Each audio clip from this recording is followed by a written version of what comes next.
Ingat ya, jangan pernah menyepelekan diri kamu untuk bersama orang lain. Jangan pernah mengecilkan value kamu untuk bersama orang lain yang value-nya memang kecil. Memang value-nya belum terbentuk. Dan kamu harus ada step progress. Bukannya malah mengecil, tapi malah membesar. Progress itu membesar. Ngapain kamu memperkecil? Ngapain? Hai, aku Nada, aku Gen Z. Aku suka banget bahas tentang pencapaian, tentang lifestyle, goals, dan sebagainya. Aku suka banget, intinya aku suka banget ngobrol guys. Jadi temenin aku untuk ngobrol. Kali ini aku mau bahas tentang toxic relationship yang harus kamu hindari. Aku nggak akan baca spesifik-spesifiknya apa aja, tapi kalian bisa menilai dengan cara aku ngobrol, dengan cara kalian sendiri.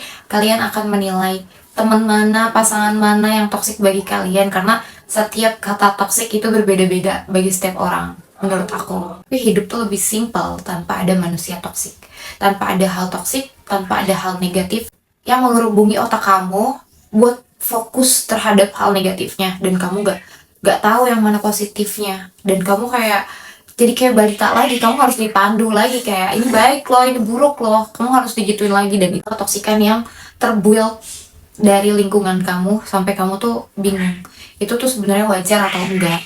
Dulu tuh aku sifatnya penggenggam. Aku tuh selalu menggenggam apapun yang aku punya, kayak aku nggak apa-apa kok kalian toksik, aku nggak apa-apa kok asalkan aku ada temennya, aku nggak apa-apa asalkan aku ditemenin, aku nggak apa-apa asalkan aku nggak sendirian. Dan ternyata itu bikin otak aku, tubuh aku berubah. Mungkin memang diri aku yang kayak harusnya nggak begini, tapi kok jadi kayak gini ya. Harusnya baik-baik aja, tapi kok makin stres ya. Stresnya tuh selalu masuk gitu. Dari malam ke pagi lagi, ke malam lagi, itu tuh selalu masuk ke aku karena otak aku nggak berhenti mikir kayak gimana caranya ya biar dia nggak gitu, gimana caranya ya biar aku jadi lebih baik untuk dia. Padahal lebih baik itu kan buat diri sendiri ya, bukan bukan buat orang lain.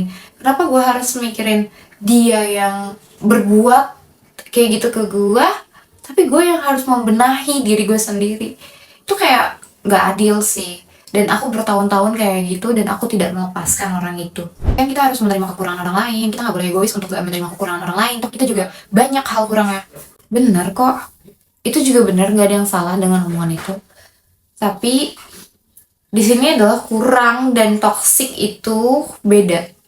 Toksik mungkin adalah kurang, tapi kekurangan belum tentu toksik. Contoh kekurangan yang bisa aku toleransi adalah pelupa. Contohnya, salah satu contoh. Nah, dia pelupa. Misalkan dia naruh barang di mana, dia taruh barang di mana, itu dia pelupa. Itu adalah sesuatu kekurangan. Kayak aku harus mengingatkan lagi di mana nih barangnya. Aku juga harus kayak ngambilin barang-barang dia yang berceceran karena saking dia pelupanya. Itu menurut aku bisa toleransi. Tapi kalau misalkan memaksa, kekerasan, terus nggak setia, terus ngomongin kamu di belakang, terus it's okay kalau misalkan kamu menderita, itu adalah hal-hal yang nggak bisa aku toleransi. Dan satu lagi, menyepelekan effort yang kamu kasih untuk dia itu adalah suatu ketoksikan menurut aku. Yang kayak ya cuman gini doang, atau enggak kayak hah makasih ya, dengan muka mesemnya dia. Dan aku nggak suka sama orang-orang yang gak menghargai effort yang aku kasih. Apalagi kalau sampai dia bisa bilang kayak, tanpa gue emang lo bisa apa? Hey, wake up, I can do anything what I want to do. Aku bisa ngelakuin apa aja kok. Dari A sampai Z aku bisa ngelakuin semuanya sendirian, aku bisa. Jujur ya, orang yang bisa sendirian, powernya adalah udah level power tertinggi. Karena dia nggak butuh orang lain untuk nemenin. Cuman karena dia pengen sesuatu hal, kalau nggak ada temennya dia nggak bisa. Jangan jadi orang kayak gitu tau. Kamu mengandalkan orang lain untuk kesenangan kamu. Misalkan kamu ngajak si A, ayo kesini, ada tempat bagus loh di sini. Kalau semisal dia menolak, ya udah it's okay, just go. Pergi aja sendirian, emang kenapa? Pergi aja kayak lu menikmati. Mungkin memang gak ada teman ngobrolnya, tapi lu bisa baca buku, Lo bisa fokus ke diri lo sendiri. Bukan berarti kamu tuh harus semuanya sendiri. Kalau ini menolak sekali, kamu tuh kayak tantrum gak jelas ataupun kayak udah gue sendirian aja. Nggak gitu juga. Banyak momen yang harusnya kamu nikmatin sendiri tanpa perlu orang lain. Contohnya apa?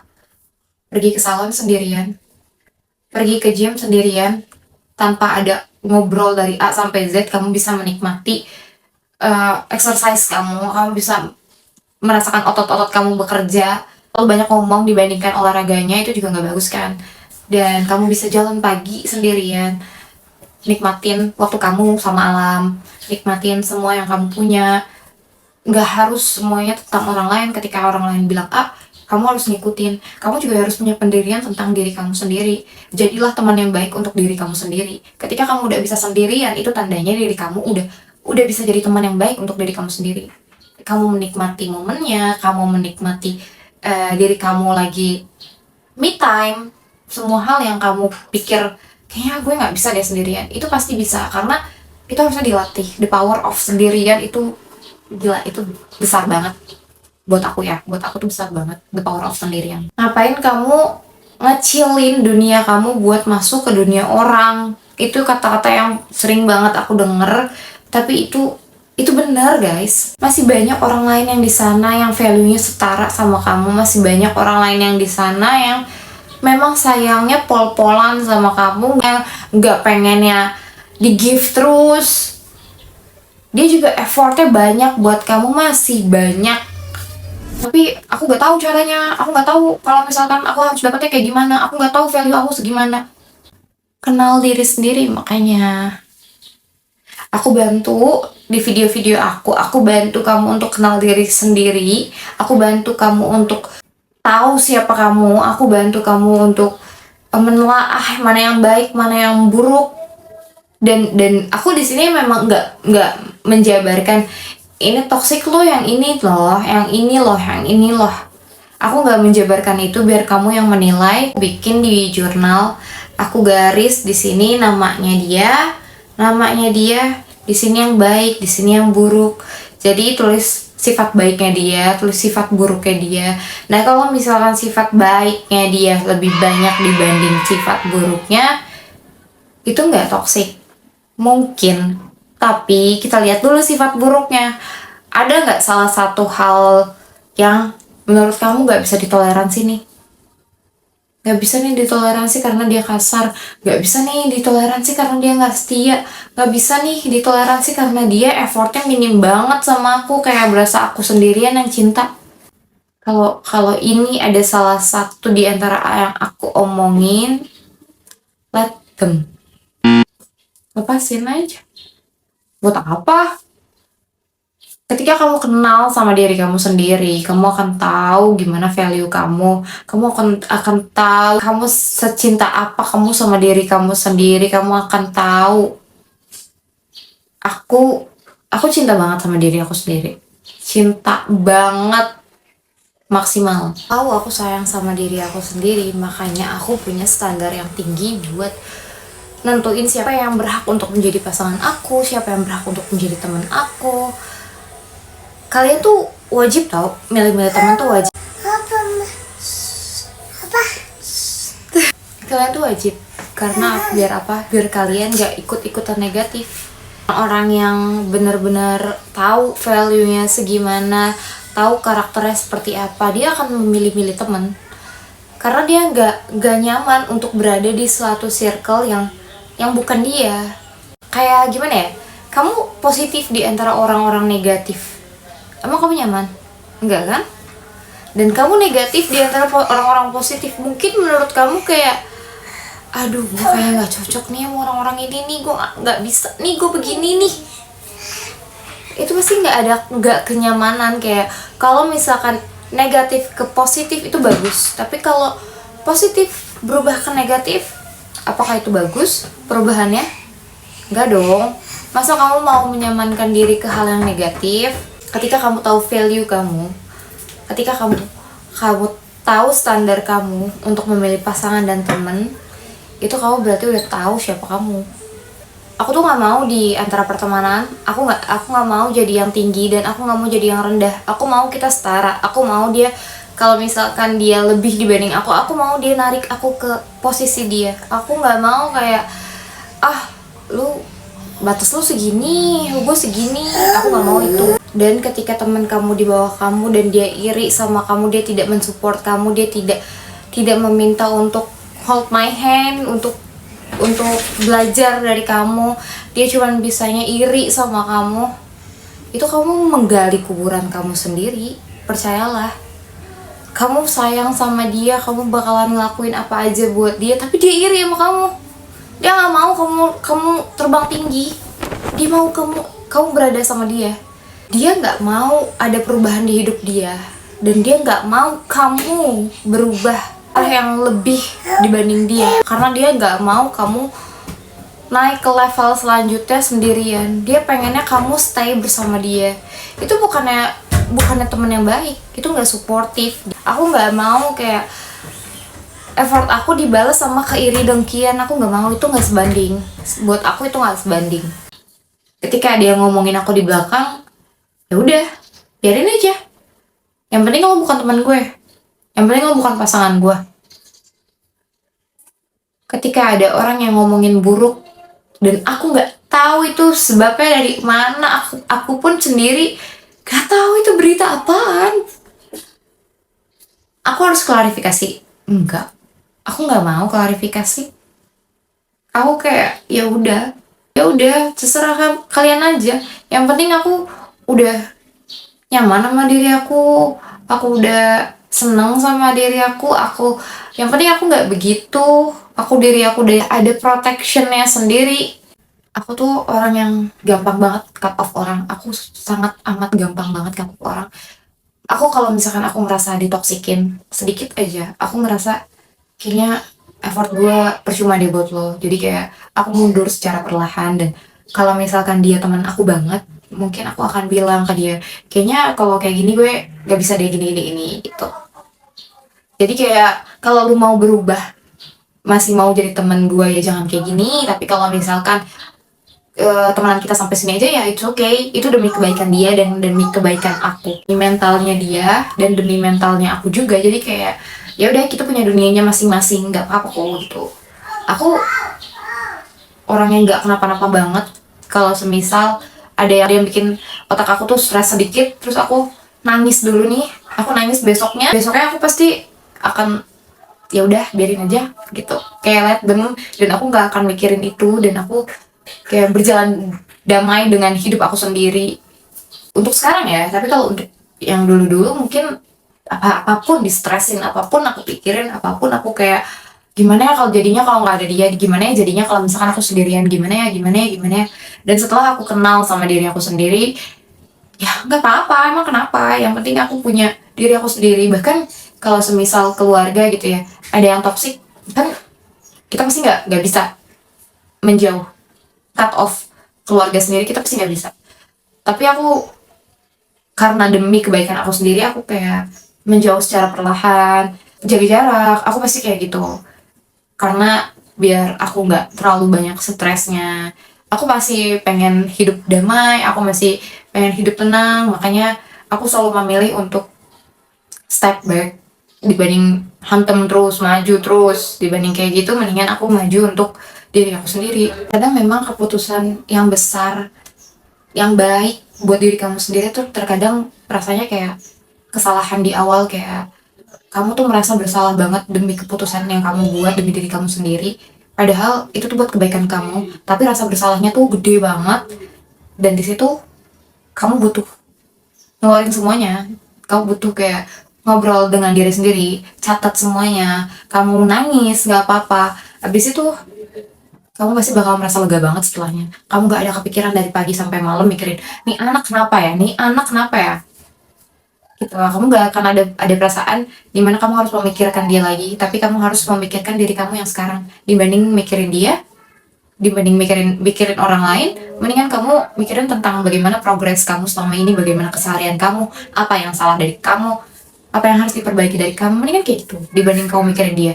Kalau dia ya biarin dia aja yang mikirin. Kenapa harus kamu yang mikirin? Kalau misalkan memang dia sayang sama kamu, pasti dia mikirin, tadi gue salah nggak ya, tadi gue ini nggak ya, pasti dia udah ngerasa kayak gitu. Tapi kalau semisal dia harus yang kudu dibilangin terus menerus dan dia masih tidak merasa bersalah, mungkin waktunya buat kamu lepasin aja. Kayak selalu defense sama apa yang kamu omongin. Enggak kok, biasa aja, kamu aja yang drama. Enggak kok, biasa aja, gitu-gitu. Dan itu hal yang paling nyebelin sih. Dibilang drama, sensitif, padahal perasaan yang kamu alami itu valid. Mungkin itu yang bikin, mungkin ada orang lain yang bisa nerima dramanya kamu, mungkin ada orang lain yang bisa terima kesensitifannya kamu dibanding dia yang selalu bilang drama sensitif. Mungkin ada orang yang notice kayak ini tuh bukan drama, ini tuh bukan sensitif, tapi ini tuh perasaan valid yang kamu alamin, yang gue dari gue nya tuh ngerubah. Mungkin ada yang kayak gitu. Semangat. Intinya jangan pernah genggam sesuatu hal yang memang maunya melepaskan. Jangan pernah begging untuk orang-orang yang nggak seharusnya kamu mohon-mohon. Ngapain? Kamu merendahkan diri kamu sendiri. Ngapain? Ih, aku mah mau. Ketika kamu cinta sama diri kamu sendiri, ketika kamu tahu diri kamu tuh siapa, value kamu segimana, kamu tahu semuanya, kamu nggak akan butuh orang lain yang seperti itu. Kamu akan butuh orang lain yang memang beneran sayang sama kamu, memang nunjukin kamu ke hal yang positif, memang support kamu, memang semuanya ada buat kamu, bukan kamu terus-terusan yang support dia, ada buat dia, effort buat dia. Ngapain? Sebel kan jadinya aku, karena banyak banget yang kayak gitu, banyak banget yang kayak gitu.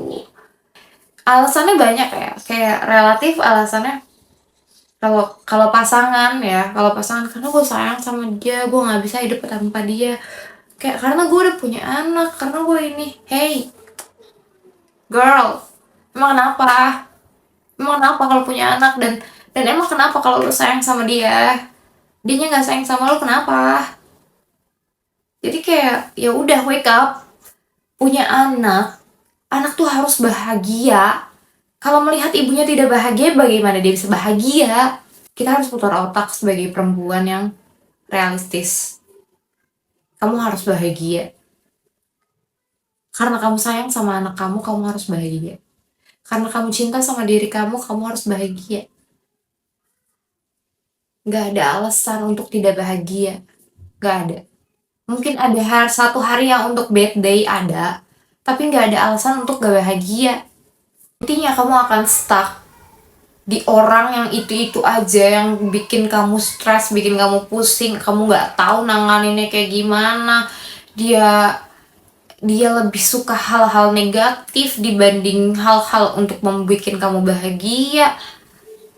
Hey, kalau kamu nggak bahagia terhadap anak gimana?